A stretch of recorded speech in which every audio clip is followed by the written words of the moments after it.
I've even really changed my approach to explaining RPE to folks anymore. And I did this a long time ago, just for kind of like for myself, kind of going by what a particular RPE feels like. And I made this little chart that kind of, says, okay, this is usually what this feels like. It's the one that felt like it slowed down, but it didn't look like it, and kind of assigning more so speed of the load that you're moving, as opposed to kind of like the traditional RPE where 9 is 1 rep left in the tank, or 8.5 is 2 reps left in the tank. Sometimes it's really hard to assess that kind of a thing, especially like what if you're doing, like you said, like a double at an RPE 7.5 or 8. I just want something that's on there that is heavy but doesn't slow down. And sometimes people will equate a heavy double to, oh, well, they need to be hard repetitions. No, I want it heavy, but it should look like a normal lift. And sometimes it's kind of hard to tell a beginner intermediate, okay, I want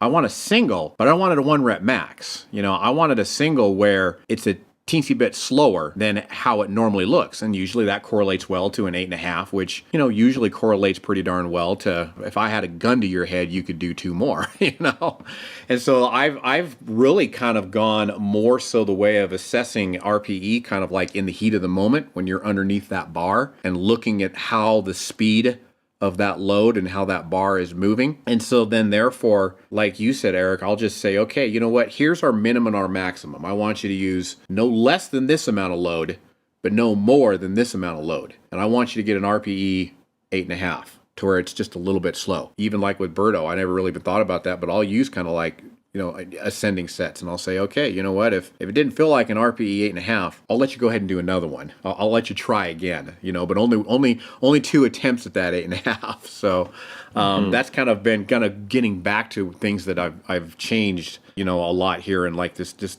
the last year or so. Just defining that RPE more so when you're in the heat of battle instead of trying to guess an outward way of how many reps I have left in the tank, Mm-hmm. Yeah, I mean it's a very different kind of approach to training, because you're basically, I think the pushback I would have given to that 5 years ago would have been like, well, but I don't want the athlete to make the wrong decision. Like, I want to control that for them. I'm going to give them the right number.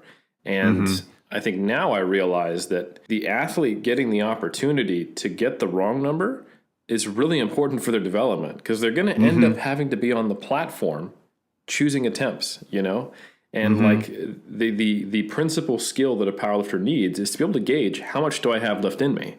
And so this kind of fear-based pushback, like I can't have athletes using RPE. I got to give them a percentage. I want an objective number. It's like, you were telling them, I don't want you to learn the main lift skill you need, for your sport. So, and it's funny, like, and now I'm much more comfortable with that resulting in, like you said, two singles when I originally thought it was going to be 1 at an attempt at 8.5, or more warm-up sets, Sometimes I'll program, give me an over-warm single at a 7, because I want the person to build up more and more, have more opportunities to gauge and develop that skill. And I'm thinking of it much more from kind of their autonomy and their competence building with how they can feel what lifting is like, because I've seen that pay off on the back end. But that's definitely a new perspective, where previously it was like, there's something magic about the number of sets I'm giving you.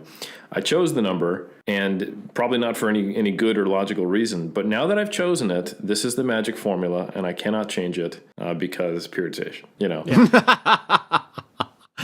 Yeah, and I think it even makes lifters communicate better information to their handlers. When you can come off of there and say, wow, that felt like an RP 7.5. It really did not even feel slow. And if it doesn't even feel slow, it gives you an idea of how much you can go up, and then you can kind of look at your competition, especially if it's like a deadlift, and you can kind of say, oh, well, you know what? We can kind of strategically plan this to where if we're conservative now, we could be more aggressive later, or if we're more aggressive now, then we can be conservative later. And it just seems like once they develop that skill and you let them miss a couple of times, we see videos of our lifters and they're like, yeah, that was an RP 7.5, and I'm like, that was significantly slower than you usually lift. Oh, okay, well, obviously I misgauged that. They need to kind of learn to fall before they can get good at jumping.